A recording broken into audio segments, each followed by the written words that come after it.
Okay, and next part is to take this exhaust manifold heat shield away, and also to remove those exhaust manifold and exhaust pipe 2 bolts, and I will do that next.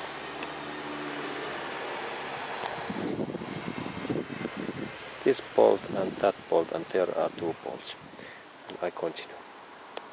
Okay, now heat shield cover is away, and then there is left those bolts that are in there. There I can see one, and there are one in here and one in there. And 13mm socket fits in this exhaust, and 12mm in this cover.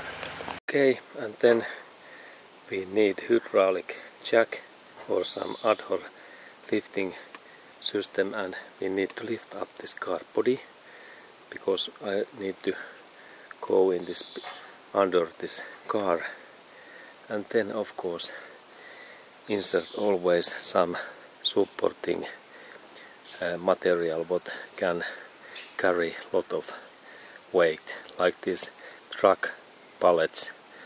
Where are those stamps?